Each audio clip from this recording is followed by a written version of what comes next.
This is Let's Talk Business with your host, Marc Ebinger. Now, here's Marc. Welcome back to the Let's Talk Business podcast. Coming up on the show today, we're going to talk about the importance of entrepreneurial leadership. In studio with us today is Teddy Schiele, the CEO of Schiele and Associates. Teddy's expertise is in personal growth and professional development, especially in the area of leadership. Today, Teddy's methodology for personal growth is known as the Schiele method and is rooted in principles of self-awareness, courage, humility, integrity, empathy, learning, and execution, which is Schiele. I got it as an acronym. Teddy, welcome to the show. Thank you so much, Mark. I'm excited to be here. I'm excited to have you here. You well-dressed.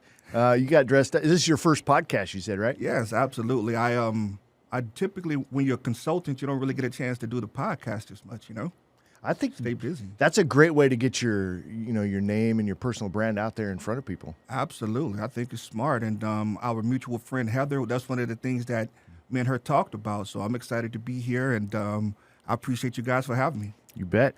All right, I'm your host, Marc Ebinger, the CEO of Crucus Virtual Staffing, a company that recruits and staffs experienced overseas administrative assistants for insurance agents and attorneys.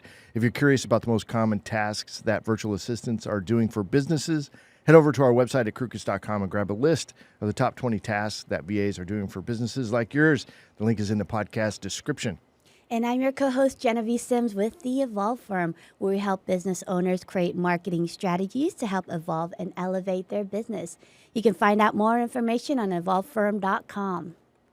I'm Desiree Serna. I'm proud to be a co-host here, and it's good to have you here, Teddy, on the show. Thank you so much. I am the Texas nonprofit guru, premier publicist, and success strategist at Philanthropic and Public Relations.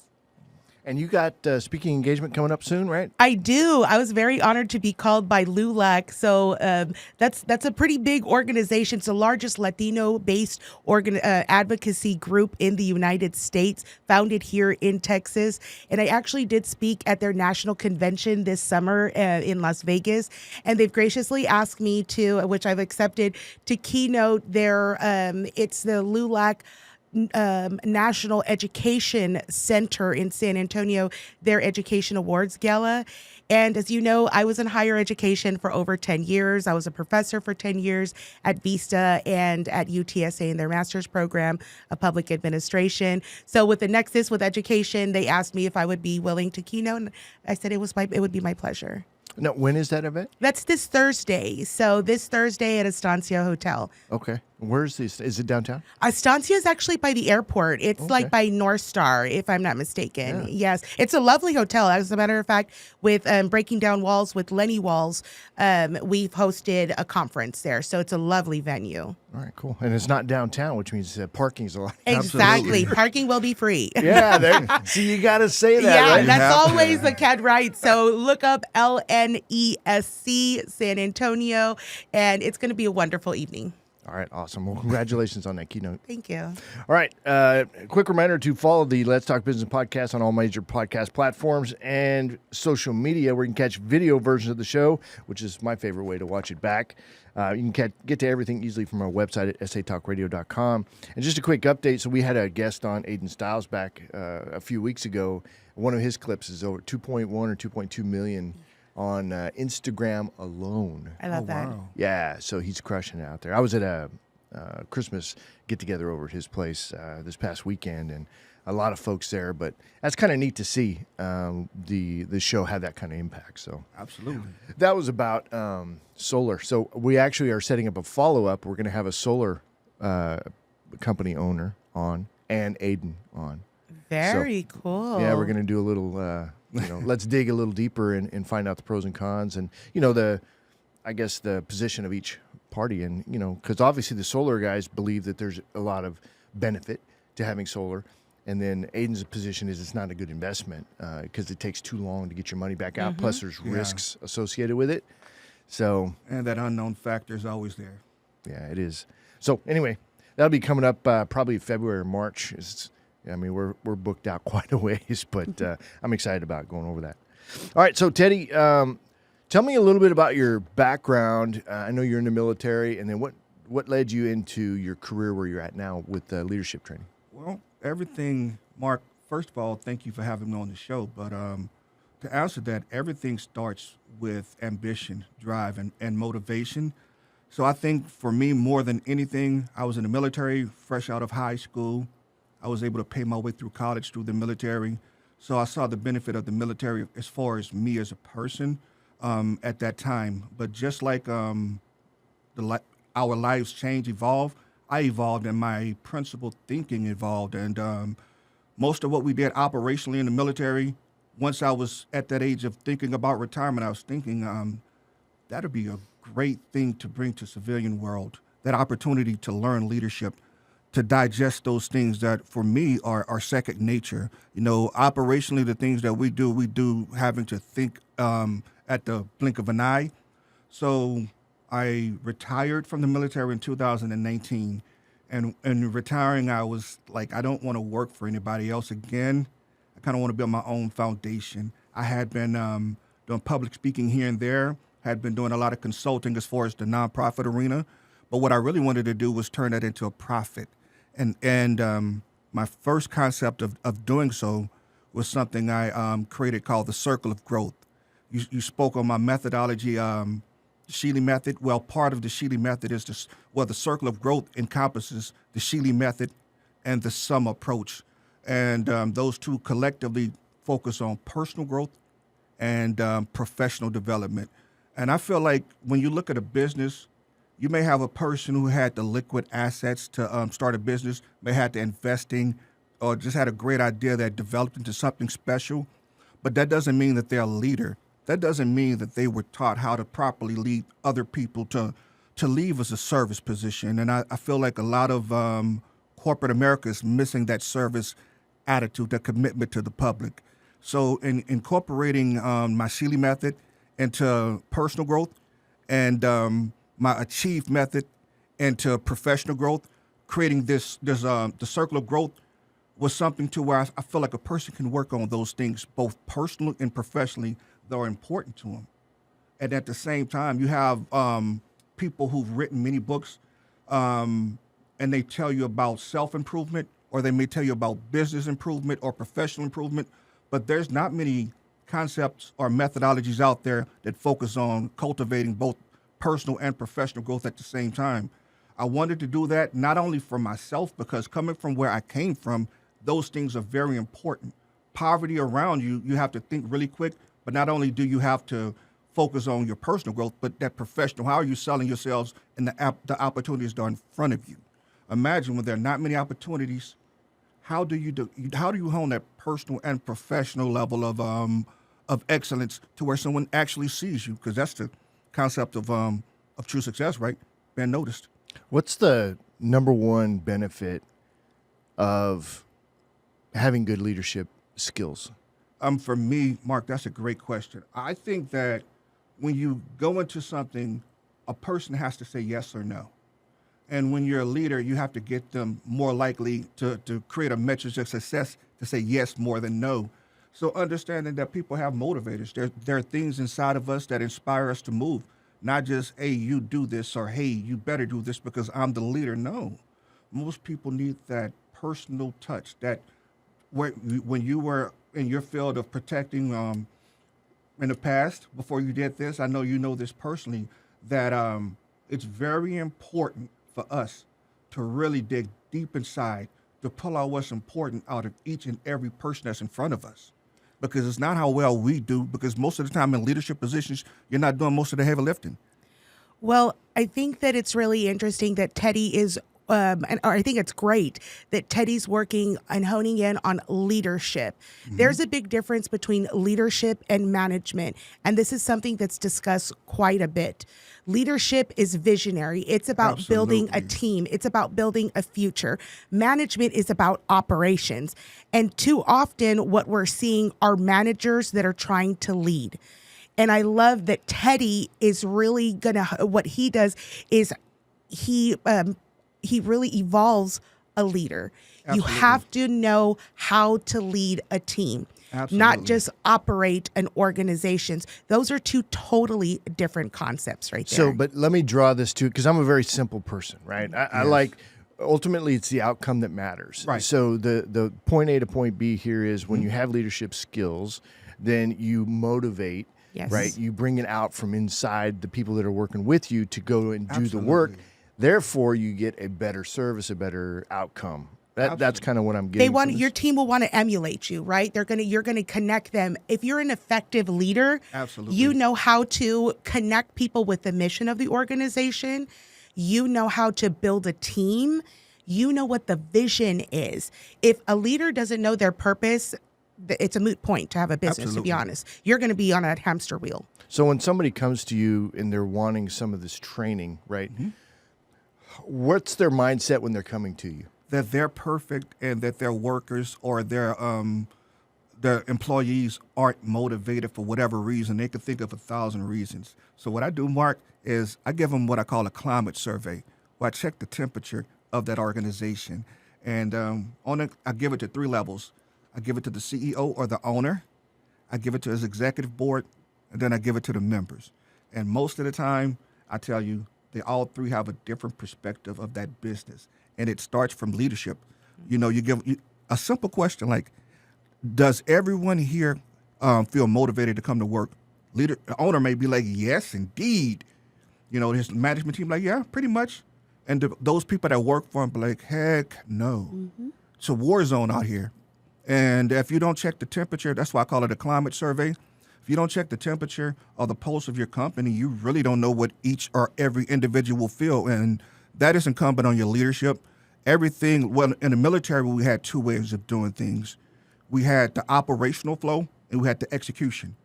Most of the time, those 2 work simultaneous together. You had your officer working with your enlisted.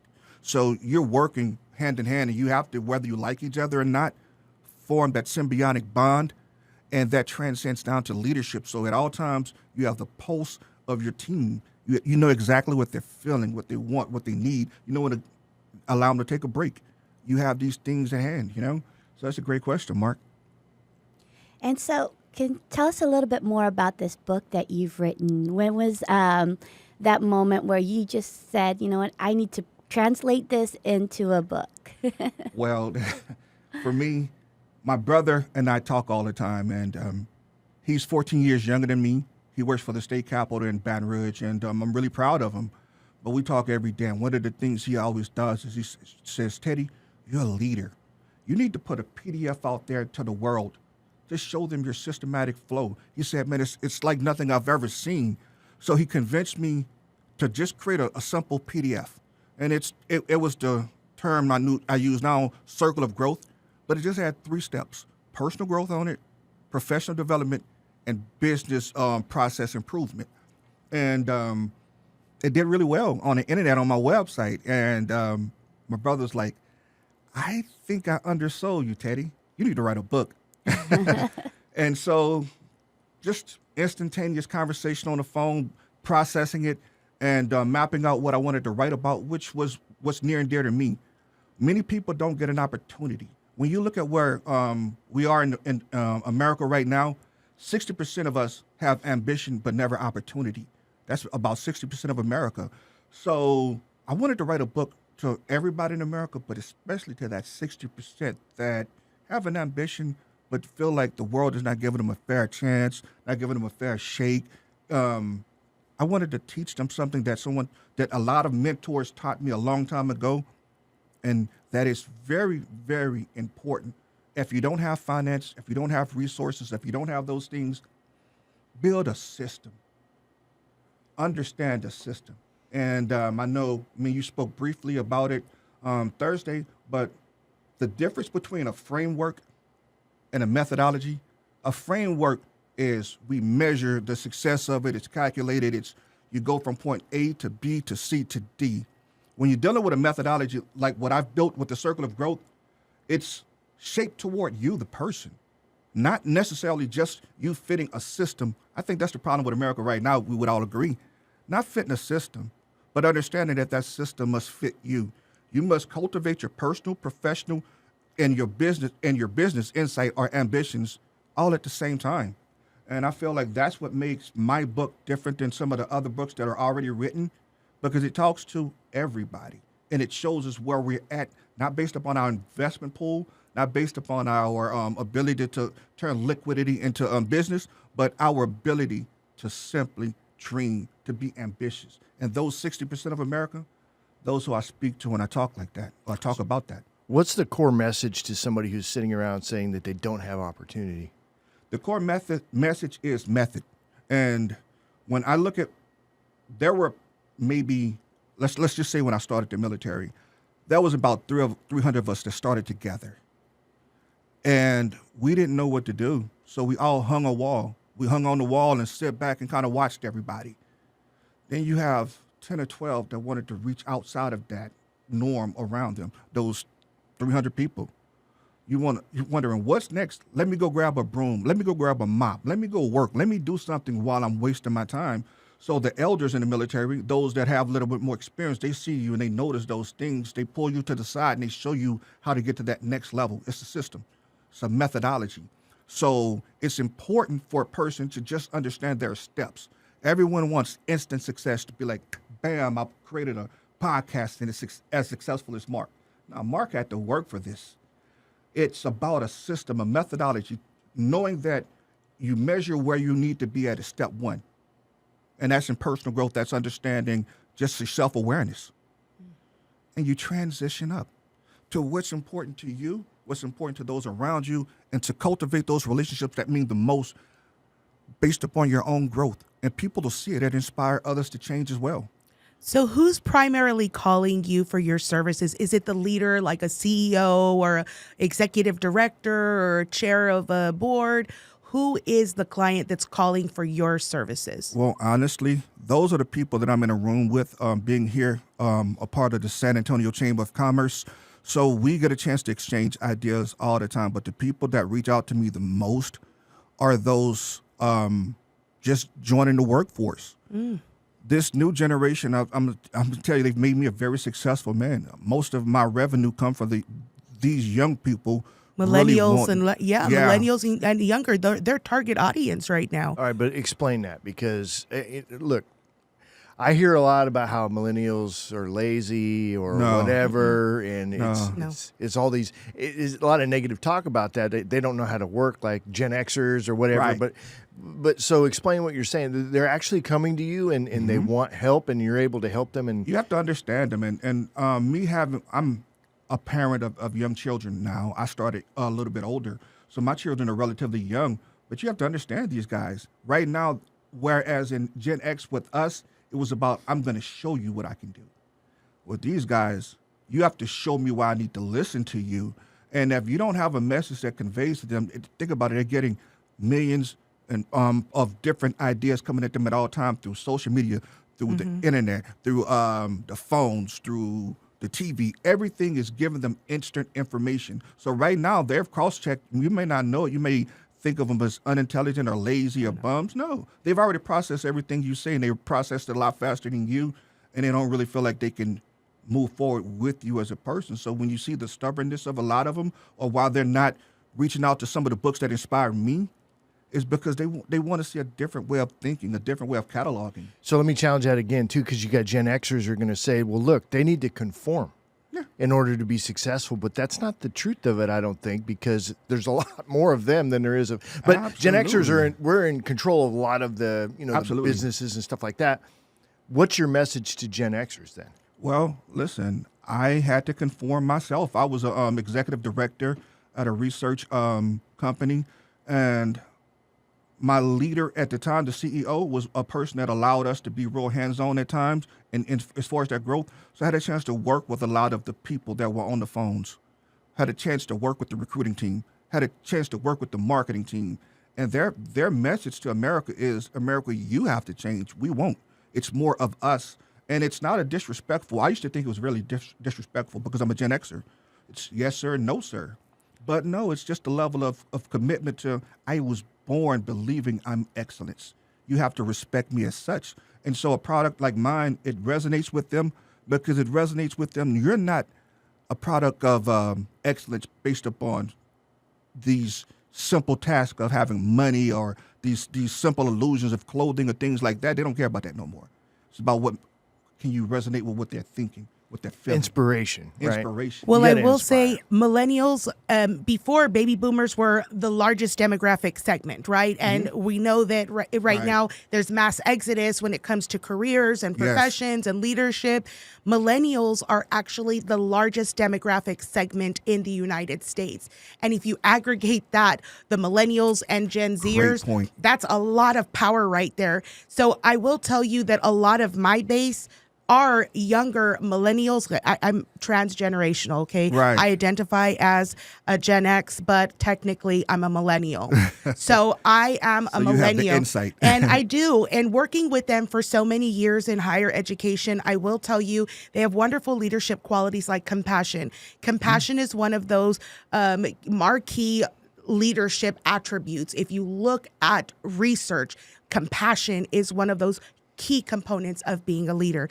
This generation does have a lot of compassion And empathy, too. and empathy, Absolutely. and not just that skill. Like, picture technology was their first Absolutely. language. These are professionals here. Who do grandma and grandpa go to help with their phones, their remotes, and all that? Absolutely. The kids. grandkids. Technology is just largely that's where they're at. And I believe that honestly that we are in a second renaissance when it comes to like a technology renaissance right now, and it's largely coming from millennials and Gen Z, or even Gen Zers, even the alphas too. I mean, again, they're getting younger and younger. Absolutely. So they need leadership. And you know, Teddy, when we were pre-gaming, I know you had said that one of your main purposes is to inspire people. And it's true. They need that guidance from the older generations like us. But we do have to give them the respect of what their culture is built of. And so, Teddy, I totally respect that you're guiding these young souls here, because they do need to learn something about our business ethic, right? They do need to learn something about leadership, but they're going to Absolutely. take it and do what they want, how they want. I Absolutely. respect that. And we just got to take into consideration that people like yourself, Mark, you hold so much weight within the business community, but it's a lot of the information that you provide that these youngsters, this new generation, they're not going to understand unless we dissect it for them. How is it important to me? Why is it important to me? So, like, a show like this is amazing, and this is this is where the new culture is eventually going to be transitioning to. You know, think of how they think. Instantaneous success. You have multiple guests on here constantly giving them different practices, different best practices that are very amazing. So. Yes, and it's very important to also show them what it looks like to have a relationship-based type of business. With everything that we do with networking, that's Yes. how you expand your network, is building those relationships. And they're actually really good at that. And I've learned a lot from networking with them too. And just diving deeper into that, going to the psychological part of it, you know, Maslow's hierarchy of needs. The first part is self-actualization, Absolutely. knowing who they are, being aware with the resources that they have, and being able to expand on that, and then meeting somebody like you and being able to show them that, Absolutely. you know, there's so much more to just building the business, providing a service. Absolutely. But to knowing and understanding people's needs and using and focusing their resources to be able to draw out those leadership skills to make their business stronger. Yeah. It's absolutely important. Everyone here keeps on saying it. What he is doing is ultimately incorporating the lesson of servant leadership. Absolutely. And it's important even for businesses to know how to contribute to their community, how to contribute to their circle, their employees. So that we keep on saying the service. He is ultimately inspiring and showing people as well how to give back by servant leadership. Yeah, a lot of businesses are struggling with, acquiring and keeping good employees, right? So let's take a disconnect. trade. Are you working with any trade businesses by chance? Well, the last trade business I worked with was because of security reasons, I'll tell you, it's automotive. Automotive. And it was manufacturing small parts for them. And the thing that alarmed me about working with a company in that regard was the disconnect with the workers and how many of them had an ideology of what could be conducive as far as growth. No one ever asked them.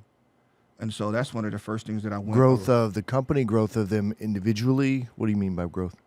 As far as like just ideas on how they just distributed the parts, painted the parts, fixed the parts. They had a lot of great ideas. Not within being there for 15 minutes, I noticed that a lot of these guys, no one was listening to them. And I know in management, we don't have time to listen to everybody tell us how to navigate the ship. But we do need to have a pulse on the fact that there are people out there that do have ideas, and some of them are beneficial toward growth. And if growth is the ultimate desire, that's where we need to focus our attention. Scaling the business starts with what works, what doesn't work. Sometimes our leadership is what's holding us back, or not understanding that we do have to listen to those under us. So for the, I'm going to stick with the trades businesses. If they're having difficulty keeping their employees, what are some things you would recommend? And one of the things that I would recommend as far as that is sometimes installing something like a 15-minute opportunity for them to all digest at close times to where they're all interacting. And while you're doing that, put something fun up like video games, old school arcade games, things like that. I know it's not something that you can write it off as a tax write-off, but it's not something you could instantly as a business think you can make money from. But those opportunities get them to network, to feel like family, to feel like they're part of something that's bigger than them. Because a lot of times we come to work, if it's just for a paycheck, we're going to just look for the best paycheck or the better paycheck later. But building an environment where people want to stay, and it's outside of just the paycheck, is building a conducive, glowing environment to where people feel like they're part of something bigger than self or bigger than just the bottom line of the business.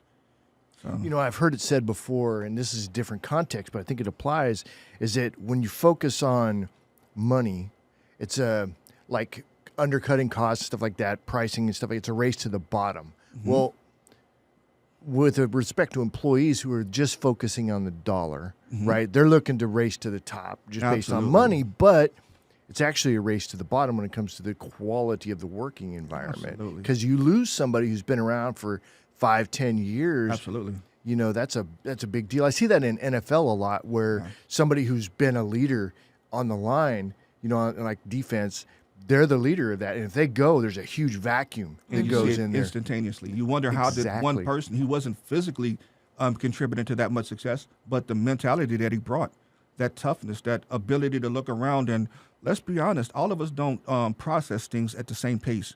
And I've learned in leadership that when we have people that can process things at a faster rate than us, appreciate that. That's a key quality in leadership, and that's what makes a good leader. Teaching people how to process faster, because like I can take you through all of these steps. It's just a methodology. And there's been a lot of methodologies before me and after me, but it's about the process that work best for you. And I know what you're getting ready to ask, but go ahead. Well, no, this is one of the things when the NFL is drafting quarterbacks, they're testing their ability to process information. Yes. I love watching the behind-the-scenes stuff on that because I had no idea that was a critical component of being a quarterback, is processing all of this information and Really making fast. decisions. So if you could build a team of people that are processing information very, very quickly, that's a huge thing. But how do you test that in a workplace? It's very easy, and that's technology helps us. I use right now automation as far as workflow. Like Zapier, I can look at my processes to where everybody's working, what they're doing, how they're operating through just simple automated processes to just truly understand where I need to lean as far as building leadership, where I need to pull back a little bit and get them a little bit more freedom. It gives me an opportunity, realistically, just using automation, AI, and workflow, basic technology, basic tools. It helps a whole lot in that regard. Great question. But productivity, you still want to meet the bottom line. But there's ways of doing it, and qualitatively and methodically looking at those things that building leadership as well, because it's important. So how much do you, in your climate assessment, are you also evaluating, I guess, culture as well? Well, and it's funny you ask. I try not to in that regard because it's very important. Here in San Antonio, it's a very thick and rich Latino population, and primarily a lot of my clients come from here. Most of them don't want to focus on those things as far as the culturally. I'm talking more organizational culture. Oh. So like policies, rewards, even how you get reprimanded. So what your schedule that you're offering. So do you also do an environmental assessment of the culture? Because my dissertation is actually looking at organizational culture and leadership to see what type of effect it has on commitment. So commitment seems like what I'm hearing is we're talking about employee commitment. If they buy into the culture. If they buy into absolutely. the culture, I get what then you you said see, now, so organizational culture, what my research has shown is a lot. So That's do smart. you assess that? Yes, a part of the climate survey is that I just gave a very vanilla and abstract view of some of the questions that's in the climate survey, but it tackles that. It's very important because you get an opportunity realistically to measure not only the things that motivate them, Right. but the things that bring them together. What talents or tasks are they good at? What areas you can see to improve or promote certain people within the company. So with the climate survey, you start getting to know that person and you build a file. And in that file, you get an opportunity to understand just from a business perspective who your employees are, but from a how do I help this person grow? Because each one teaches one, right? The old saying, and leadership is all about how do I pass the baton. There's a lot of information, like we were talking about earlier with the millennials, they will never get because we communicate differently. We think they're rude. They think we're rude. We're disrespecting each other. But there's so much information that's there for them right now that we have, or someone like Mark, or someone like yourself, that we all have for them. The leadership that's just in this room that someone would never tap into unless they understand we're working together to make a better America. And how are you with the systems in place when, let's say, you've already done the climate survey? How are you measuring success within the business? When I'm done business process improvement, I have business metrics that go along with the circle of growth that's very meticulous, but it's just measuring certain stages of a business. Businesses have different parameters in which we go, and we talked about a little bit. You asked me, did I build businesses to sell them? Well, when you're building a business, it's just like a child. We know where a 1-year-old needs to be as far as growth, and we know where that child needs to be. When that child gets 2, we know certain things that should be. A business is the same way.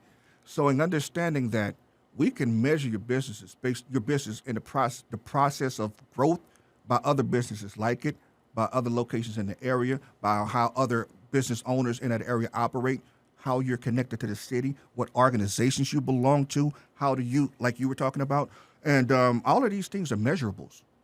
And you put it together in front of them. And what I do is through my process of consulting or coaching, I'm very transparent.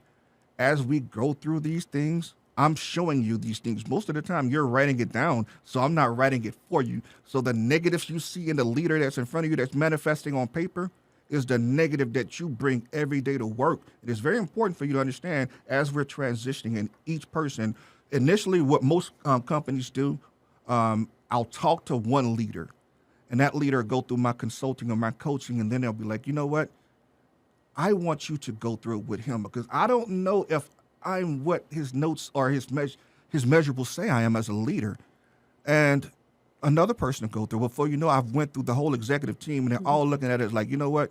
We have some things that because they see it in each other when they share notes, but they don't understand. They don't see that. That's what's holding the company back. I see it in you, Peter. I see it in you, Tom. But now when you start putting all these things together, all of these negative holes, all of these bad impulses, these things that's holding the company back, we put it all in forefront. We put it on, like they say in the hood, Front Street. Now we all know. We know these are the things that's been holding the company back the whole time. So give me a list of your top KPIs that you have to measure success. Absolutely. First thing when you look at it is we look at visions, values, and mission. Are you meeting the parameters of the vision of the business? Are you looking at pretty much the values of that business? Are you looking at the mission of that business? If all of those things are met from the top down to where everyone from the highest employee to the lowest employee can convey that message, and we're looking at that, that's from a method, the method part of it as far as measuring success, as far as KPIs or the measurables, as far as the business side of things. When you look at how a business can operate in success and always know that it's successful, is your business plan. How married to you in your business plan are you in your quarterly meetings? How much of that business plan are you implementing? Is there an implementation strategy? Is there a schedule? How much are you scheduling your vision, your values, and your mission into the focus of your business, to the productivity of your business, to what you're actually trying to build? So your measurables are already there. I'm just holding your feet to the fire. Yeah, and your KPIs are around leadership and overall company culture. Absolutely. And not necessarily the dollar amount at the end, but that's an outcome, right? That's a natural. And that's something that we can do as well as far as business process improvement. But that's a lot more expensive, and that's a lot more about actually the systems that are in place, because most businesses are ran based upon the operational flow. And I wanted to talk this time strictly about methodology, but when it comes to those scalable or those marketable, the dollar amount, you're just talking about systems, making sure you come into a company, understand the systems that are in play. I wanted to talk about the people that are in play, because the most valuable capital in a business is human capital. Amen. And how do you deal with the executive board? Let's say, you're coming into their place of business and then you're showing where their weaknesses are. And you have those individuals that immediately put that defense up and say, oh, no. I want to know how you handle that. Mark, you went it to the almost end to throw one of those curveballs at me. But no, you do it in a casual environment. You do it where they can't throw stuff or curse you out. No, you really have to be honest with yourself, because if you're not, and so what I do is I do a lot of whataboutism in a positive way. I take them through some of the things that I went through, some of the bad things that happened to me, whether from a personal level. Going through college, I made a lot of bad decisions. One of them led to being homeless, Some of the situations in the military when I was in war, it wasn't always the best decision, and lives matter. And situations we are in sometimes can cause, casualty. So just in essence of understanding that and bringing that to the table, that realness of who I am, my flaws, the things that I can improve on, and you do it in a casual environment. They need to get, the reason they're so rigid most of the time, they're dressed in suits and ties, meet with other executives. So you take them out of that comfort zone and you put them into a casual environment, and you talk candidly, talk about some of the things that you did that you could have improved on. And sometimes that gets people to open up. But another thing, and Mark, you're masterful at how you put that in there, we do need to have realistic KPI measurables. So every department that they're over or facilitating growth within that organization, there's numbers that all companies do, from a marketing side, from a sales side, to measure the output of each particular part of that company. And so along with the personal growth that we talk about that's hard, that puts up the defense mechanisms, we talk about some of the production things, because now on those climate surveys that I talk about, it's very candid.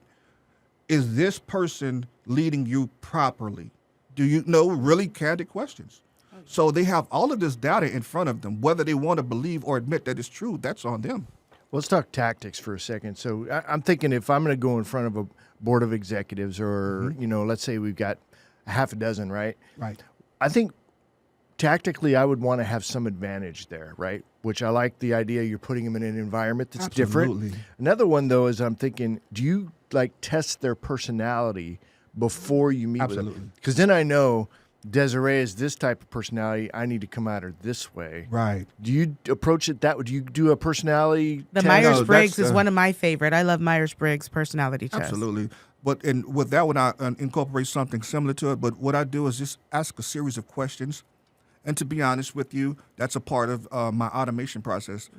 AI has already processed everything that they think, just based upon what they fill out as far as their personality. So I get a good vibe of that person as long as I can get that information in front of me to understand. And if not, when you're having those casual meetings, my first sessions is free.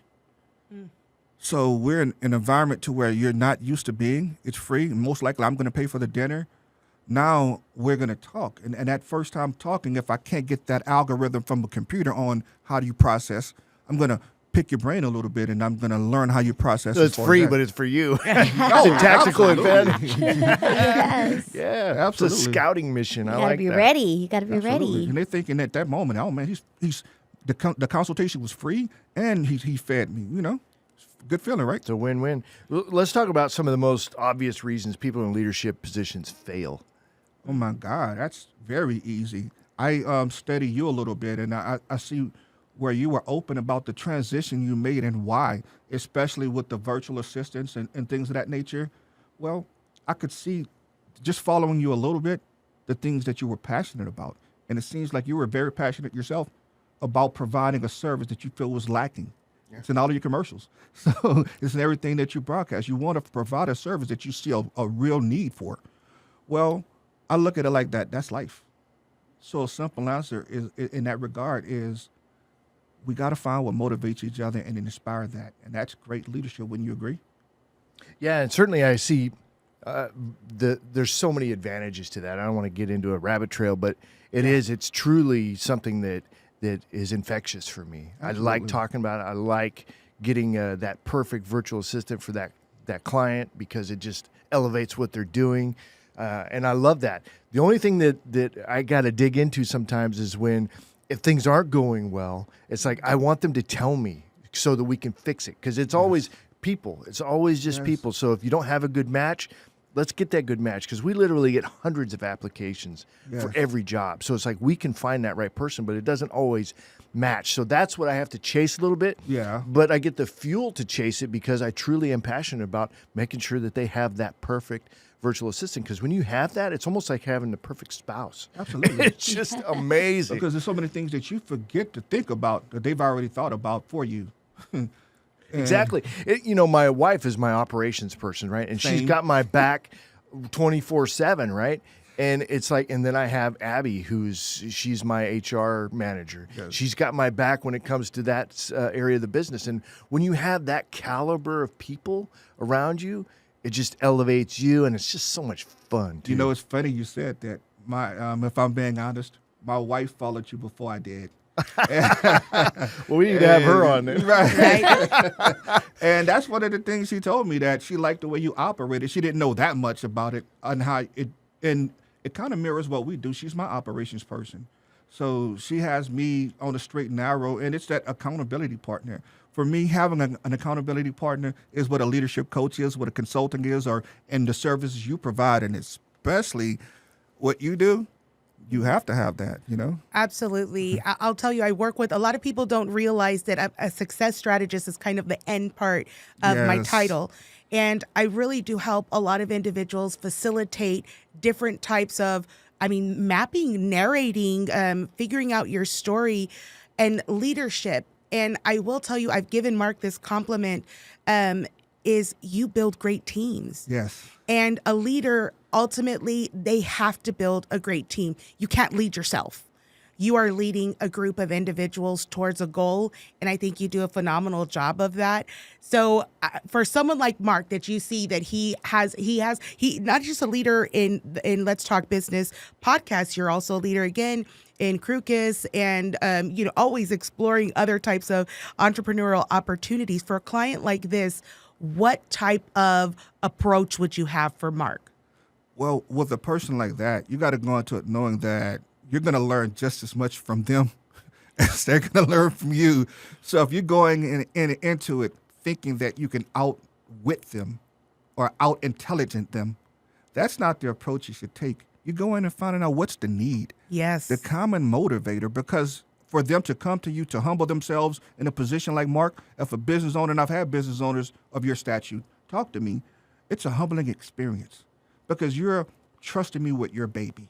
Mm-hmm. So in that process, I want to make sure I take care of that for you, and I give you honest assessment, not something made up. And that's why it took me 10 to 15 years to cultivate the circle of growth, because it's something that's proven. I have the methodology part of it down. I have the framework of it down, but I also have years of data supporting it before I ever released it to the world that proves that it works. And systematically, I don't want to really go into, how it changes lives and as a selling point, but it changes lives. And it's just the truth. And if I were to work with a business like yours? That's the first thing I would want to make sure that I incorporate. What's your vision? What's your mission? What's your values? And how can I get to know you? How can I bring the best of that out so that the rest of the world can see? It's almost like PR with you. Absolutely. I'll tell you, as I do my assessments, values, I tell them, you have to know what you stand for to know exactly what you're measuring, right? If you don't know your values, how do you know how you do business? How do people know how you do business? Absolutely. So I love all this to help leaders realize who they are, who they're leading. You know, speaking of which, so I was watching the Detroit Lions game that they played just recently with who did they beat? I'm sorry, I'm drawing a total blank. Green Bay. Green Bay. Yeah, Yes. and that call at the end, right? And I heard one of the announcers say, "You got to just be who you are." Yeah. And that's who Detroit. They That's who they are. They take make on a these crazy personality, decisions. Right. They take on a personality of the coach, and I know exactly what you're talking about. Yeah. 4th and 1, he had an opportunity to just kick the field goal, but he's like, nah, let's he go wanted to for eat the it. clock. Let's eat the clock. We're gonna because I believe in me, I believe in you. We're gonna get this 1 yard, and we're gonna milk the clock and then kick the field goal. Well, he believes in his offense. He believes in his quarterback. Absolutely. You know what I mean? But the core message there is be who you are. You know what I mean? And for me, I am very pro entrepreneurs. I think that if I can get involved in something and bring entrepreneurs together, that's me. It's like nonprofit's great. I love that. It should be a component. But my heart is in entrepreneurship and helping entrepreneurs because it's a fight. It is a fight. It's tough. Yes. You know what I mean? And we all go through those hard times. But if we can help each other, Absolutely. I love that. Yes, the spirit of entrepreneurship is very different. It is. And it is so inspiring when we meet other entrepreneurs and to know about their journey and then to be able to elevate them and help them evolve into that next phase and, you know, creating that brand for them and helping build their brand and their reputation. There's perception of who they can become, even if they haven't been there yet, or they're still in the process of becoming that leader. I think it's very important when you're talking to entrepreneurs to really, like you said, everything is a relationship base. So when you're able to relate to them with a story or an experience that you have as a leader, a current leader, and then be able to show them, like you said, your methodology right here with your book, you're able to measure their success too, and then show them how they can brand themselves now as they transition into a leadership position in the community. I think it's absolutely important that we focus on that too, because a lot of people forget that, you know, your brand is who you are. Absolutely. And that often gets set aside because it's like, no, my brand needs to be specific to only being professional. But if you haven't even walked that path, it's hard to create that brand. Right.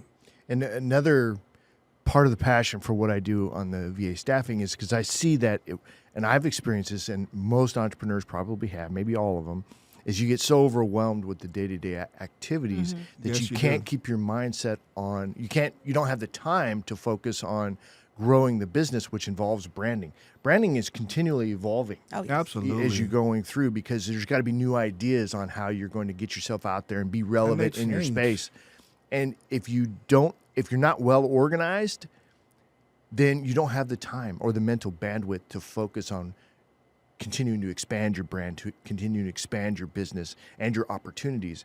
So that's another reason why the administrative staffing side of what it is that I do, why I value it so much. Well, again, That's it comes important. down to leadership versus management. And I tell my clients this a lot, especially because now I'm representing like entertainers. And I have to remind them, hey, personal, that's one thing. Business, that's the other. You have to know how to distinguish those things right there. When you're, again, a figurehead, there's so much that you have to take into account when it comes to leadership, because you can really get bogged down by operations. Yes, you can. And that is going to hinder your leadership capability. So it's very important, again, to me, I constantly have to remind my clients, hey, operations are different than leadership. Even person is different than your organization. There's a lot you really have to weed through for leaders. And everybody's process is completely different, right? Yes, absolutely. I love that you tailor things because it's so true. You can't have a cookie cut approach. And I think that that's what we've seen in the past. And I love that your approach is not cookie cut, it's tailor made instead. And that's what the future is. It really is about sitting down with a client, seeing what, and I love that you do an environmental scan. Back in the old school, they call it like a SWOT or a Porter's SWOT 5. analysis, I like doing Porter's 5 too. I kind of change them up a little bit, but it's important to know all different elements of the environment that you're entering, right? Barriers, competitors, supply chain. There's so much environmentally, that I look over leadership, but I think it's so important to incorporate that environmental scan, especially because it does give indicators for culture, which that can really be detrimental to an organization. If you don't have the right culture, one, leadership is behind that as well, because they're either overlooking it or feeding into it. And it's great to have an outsider come in and triage, see what's going on, and give hey, this is an approach that we can get for success. I love that there are benchmarks also involved here. And again, benchmarks can be qualitative or quantitative, and based on your method. So I just love the approach. Absolutely. And when you look at it like this, I look at coming on a show like this one, you get an opportunity to talk to someone like myself who's a leadership coach. You get an opportunity to learn from someone who's had a vast history in PR or marketing or sales. And it all comes together, and it comes together perfectly. And that's what we're doing. We're educating. And that's why I'm so grateful to be on this show, because we're having an opportunity to educate a lot of people who have those aspirations that we had at some point or another to become entrepreneurs. So how do you market your business? What's your approach there? Well, my approach is I want honesty. So I go to places where I know people need me. And that's your high schools. I do a lot of speaking arrangements at high schools.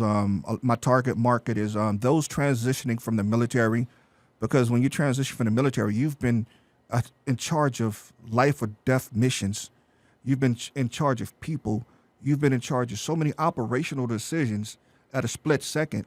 And you come out and they're telling you that even with a bachelor's degree or even with a master's degree and that 20 plus years of military, that you still have to compete with people on an entry level because they may have 1 or 2 years of experience more so in that particular field.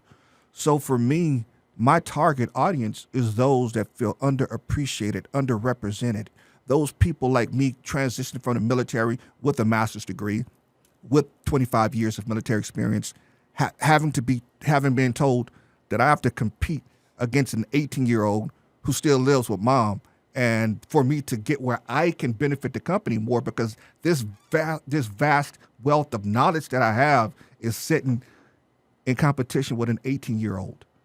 So teaching people how to navigate that minefield, teaching people how to navigate those different rigors that we go through, just like a serviceman of myself, and being a successful businessman, that's my target. So I talk a lot to the transitioning teams of military bases.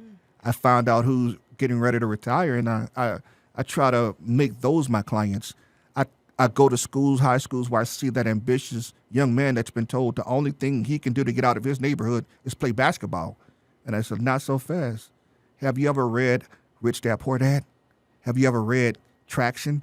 You know who Gino Wickman is? So I start talking to that young kid, and I start trying to educate him. So that's my target audience. And so I may not get him because he don't have the money to pay for my services, but now he's talking to mom and dad about, we need to sit down with this man. He's dynamic.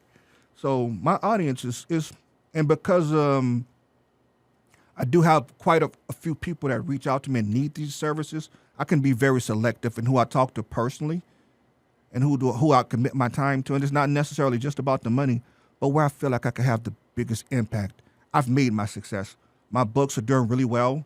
My business is doing really well. But now I want to talk about the impact I can have on others. So my marketing method of marketing is finding those who need me the most and finding a way to work with them. Where are you at on social media? I'm on Facebook. I'm on LinkedIn, Align, Twitter, Instagram, everything but TikTok. I just can't do the TikTok. Oh, come on now. TikTok's easy when you do podcasting. It is. When you podcast. Or you when you have a podcast. voice like yours and a charisma like yours, yeah, you could do it. But no, me, no, I'm a soccer dad almost. You know, I'm focused on the kids. I don't want to, you know what I mean. Well, the kids are on TikTok, man. I know, right? They're Put him to definitely on work. I TikTok. put mine to Father had to work. go on there and look So for 'em, right? one of the guys came on the show, and he's actually a contributor to the platform. Is Alan Utley? He's my coach next door, something like that. Look him up and just look at what he's doing with his content. He's just speaking to the camera, and then sometimes he's just like doing a little skit thing or whatever. Wow. But it's really good at communicating, and I could see you doing some of the same kind of things. So just take a look at that Absolutely. my coach next door, Alan Utley. I will, and I appreciate that knowledge. And just like we're giving knowledge, sometimes we have to receive it, right? Oh yeah, Yes. for sure. All right, if folks want to reach out to you, how do they get in touch with you? Well, the quickest way to get in contact with me is www.bearschiele.com, BEARSCHIELE.com. And my email address, if someone who wanted to reach out to me and get me a lot faster, is theodore@schiele.group. Okay, and the name of your book one more time? The name of my book is Wealth Unlocked, and I brought this copy for you. Oh, thank you. Did you sign it? Oh, I absolutely will. I have it. I wanted to do it after, you know. I appreciate that. Yes. All right, well, thanks for coming in, Teddy. I appreciate that, and always a pleasure to dig into conversations. And again, very well dressed. Thank you so much. I appreciate that. All right. As we wrap up the show, quick reminder: check out our latest podcast and catch video versions of the show anytime by visiting our website at satalkradio.com. That's going to be it for this one. You guys have a great week, and we'll see you on the next one.